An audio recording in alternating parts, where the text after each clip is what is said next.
रही है। बड़ी खबर यह है कि गृह मंत्री अमित शाह से राष्ट्रीय सुरक्षा सलाहकार अजीत डोभाल ने मुलाकात की है। अमित शाह से संसद में अजीत डोभाल ने मुलाकात की है। आंतरिक सुरक्षा को लेकर उच्च स्तरीय बैठक हुई है। ये बैठक करीब 30 मिनट तक चली है। आपको बता दें कि इस बैठक में गृह सचिव गोविंद मोहन भी रहे मौजूद। इसके साथ साथ इस बैठक में इंटेलिजेंस ब्यूरो के प्रमुख तपन डेका भी शामिल रहे और ये बैठक काफ़ी महत्वपूर्ण बताई जा रही है। देश के गृह मंत्री अमित शाह के साथ बैठक हुई है, बहुत महत्वपूर्ण बैठक हुई है और इस बैठक में एनएसए प्रमुख अजीत डोभाल, इंटेलिजेंस ब्यूरो के प्रमुख तपन डेका, इसके साथ साथ देश के गृह सचिव गोविंद मोहन भी मौजूद रहे। और इसी खबर पर बात करने के लिए हम सीधे चलते हैं।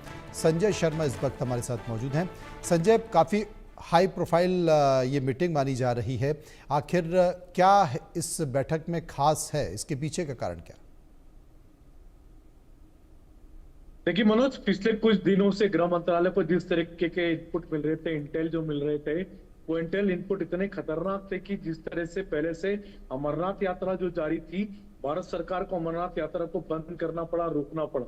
हालांकि इसके पीछे वजह बताई जा रही कि मौसम का कारण है या कुछ और कारण भी बताए जा रहे हैं, लेकिन इसके पीछे असली वजह जो ये है वो ये मानी जा रही कि कुछ बड़ी संख्या में जम्मू कश्मीर में इस समय आतंकवादी मौजूद हैं और वो कुछ करने की फिराक में जिस तरीके का इंटेलिजेंस इनपुट जो गृह मंत्रालय के पास आया है, उसको देखते हुए अमरनाथ यात्रा को रोक दिया गया है।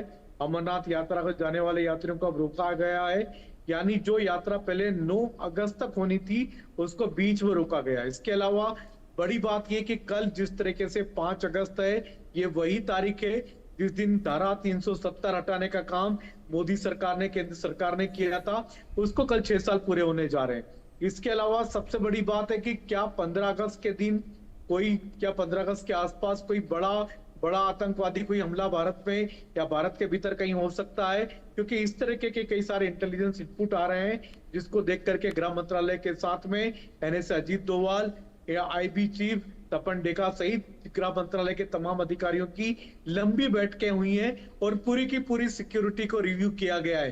किसी भी तरीके से कहीं कोई चूक ना रहे।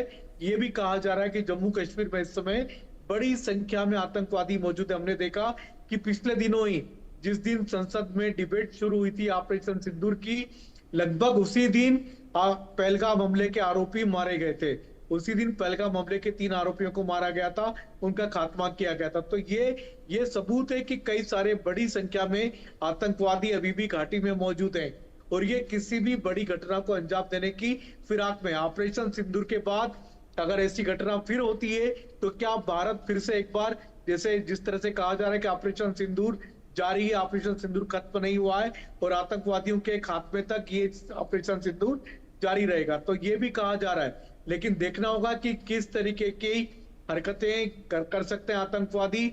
उनको देखते हुए पूरी की पूरी सिक्योरिटी रिव्यू की गई है और सुरक्षा की चाक चौबंद इंतजाम जम्मू कश्मीर में नहीं देश भर में किया जा रहा है, 15 अगस्त को भी ध्यान में रखते हुए। बहुत बहुत शुक्रिया करेंगे संजय का, जो बड़ी और महत्वपूर्ण जानकारी